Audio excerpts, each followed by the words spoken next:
All right, well, Republican lawmakers are furious with the decision by President Obama to bypass Congress and appoint Richard Cordray as director of this new Consumer Financial Protection Bureau, I think it's called. GOP leaders have called the move a, quote, power grab. Senator John Cornyn is among them. He believes that the moves are political. Here's what he said. Well, I do think it was very intemperate and arrogant and irresponsible, and I do think it will damage the likelihood that the President and Congress can work together on other things that we need to work on, including nominations for the good of the country. But the President seems to have given up on that and is now full-time campaigning and just appeared to be giving up on governing. And we've got too many things we need to do. There's too much at stake between now and November to just put all that on hold in favor of a campaign for his reelection. So veiled there in what's going on Capitol Hill with regard to all of this. Joined now by Christopher Hahn, former aide to Senator Chuck Schumer and a Fox News contributor. Gretchen Hamel is a former spokeswoman for the House Republican Conference. She's also executive director at Public Notice. So he was pretty loud and clear, John Cornyn, in that. Basically, he said this was a bad move because the president may have burned some bridges with this. And he's not going to get what he wants from Republicans going forward because of it. Chris Hahn, what say you? You know, it's kind of like a schoolyard bully getting upset because somebody hit him back.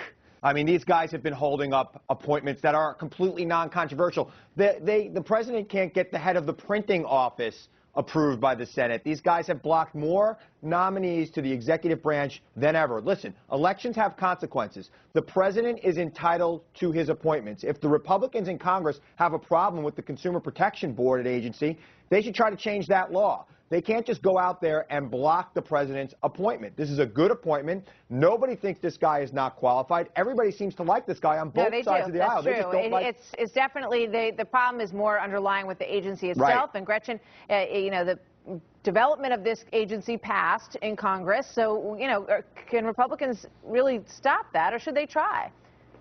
Well, let's be clear. Let's look at what happened here. He made an appointment when Congress was in recess.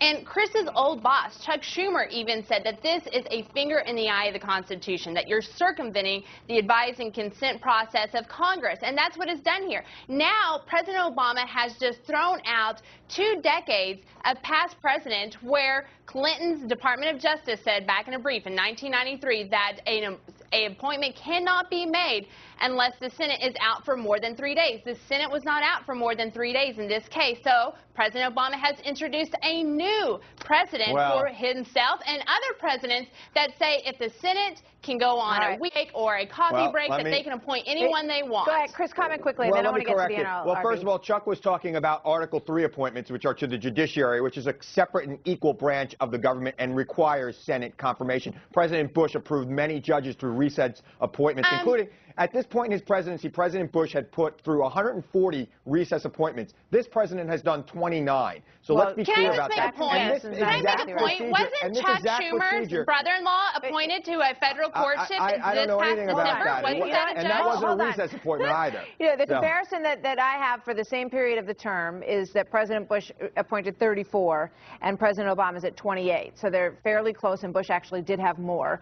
So Chris is right about that in terms of recess appointments. He did have more. Hold on, Gretchen. I know that part of the problem is the way it was done. The Senate may have been in pro forma, you know, non-recess or whatever the heck they call it. The House was in pro forma. I don't know that this issue legally is going to be pushed in terms of its constitutionality. We'll see. But I do want to talk about the National Labor Relations Board, because this has been a huge issue, and everybody knows what happened in South Carolina with Boeing. And is this, Gretchen, you can take this one on first, is this sort of, you know, a gift to the unions to make sure that the National Labor Relations Board can act? They need a quorum, basically. They need to have 5 members. Now they've got them. 3 more members, 2 Democrats, 1 Republican. What do you think? Yeah, this one you can see on face value that this was a payoff to the unions in the beginning of 2012, an election year. These appointments had just been introduced in December, just a few days before the Senate went on recess.